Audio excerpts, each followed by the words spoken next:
In a world filled with hidden mysteries and forgotten places, sometimes the greatest adventures begin when we least expect them.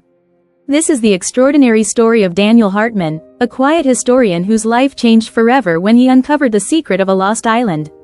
What he discovered there would challenge everything humanity believed about history, nature, and survival.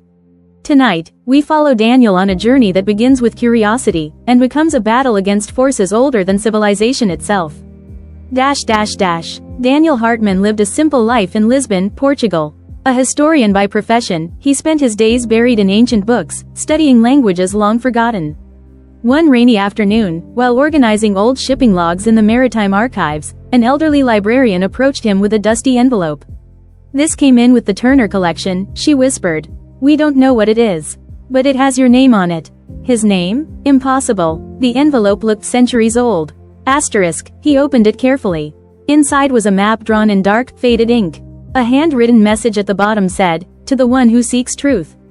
Follow the stars. Arctura awaits." Arctura? Daniel had never heard this name before. The map showed an island west of the Azores, in a region where no land had ever been recorded. His heart raced. If this map was real, it could be the discovery of the century. That night, Daniel couldn't sleep. Something deep inside whispered, "Find it." Within a week, Daniel chartered a small research boat. His only companion was Captain Elias Moreira, a retired sailor who believed that the ocean still held uncharted secrets. As they sailed west, the sea grew strangely calm. No birds, no waves, only silence. "It feels like the ocean is watching us," Elias muttered. 3 days later, the compass began spinning wildly. The GPS stopped working. A thick fog swallowed the boat. And then, they saw it. A massive island emerging from the mist, lush forests, towering cliffs, rivers glowing an unnatural shade of blue.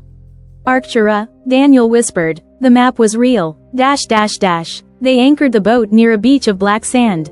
The moment Daniel stepped foot on the island, the air vibrated softly, like a low humming sound coming from the ground itself. Strange plants surrounded them. Giant leaves that shimmered like metal, flowers that glowed faintly even in daylight. Daniel took notes, amazed by every detail. As they ventured deeper, they noticed something unsettling: ruins.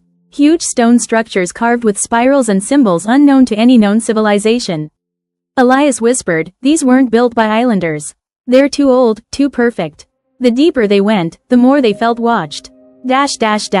At the heart of the forest, they discovered a massive stone gate guarded by 2 enormous statues. Each statue depicted a humanoid figure with elongated limbs and eyes shaped like stars. Daniel felt an overwhelming pull, like the statues were calling to him. A plate between them read, "Only the seeker may enter." When Daniel touched the stone, the gate rumbled open, revealing a long corridor leading underground. The air grew colder, but the walls glowed with soft blue light, guiding them deeper, as if the island itself knew they had arrived. The corridor opened into a vast circular chamber filled with crystal pillars. Each one vibrated gently, producing faint musical tones, like whispers from another world. Daniel approached a glowing pedestal in the center. On it lay an ancient tablet covered in symbols. As he touched it, the chamber responded, sending bright pulses through the crystals. Suddenly a voice echoed in his mind. "Arctura remembers you." Daniel staggered back. "Elias, did you hear that?" Elias shook his head. "Hear what?"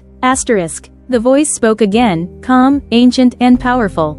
"The seeker has returned. The island awakens." Daniel realized with horror. The island is alive. The ground trembled. Crystals cracked. A powerful surge of energy rushed through the room.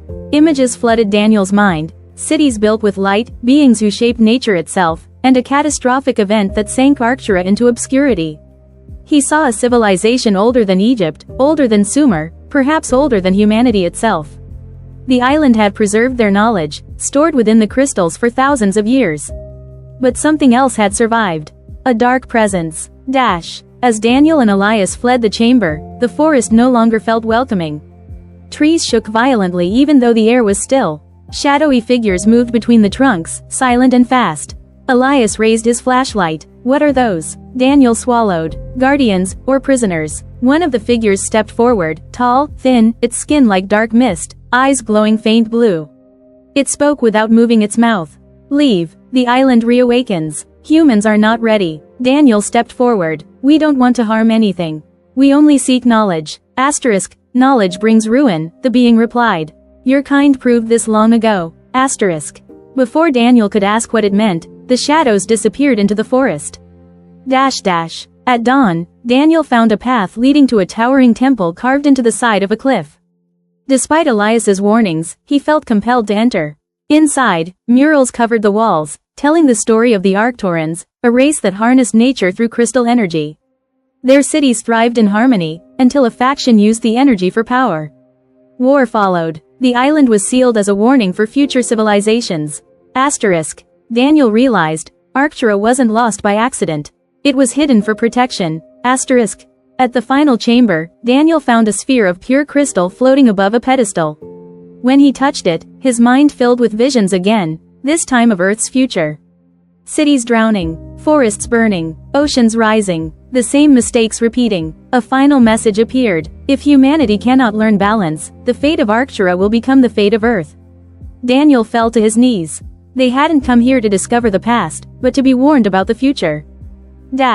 The island shook violently. Cracks opened in the ground.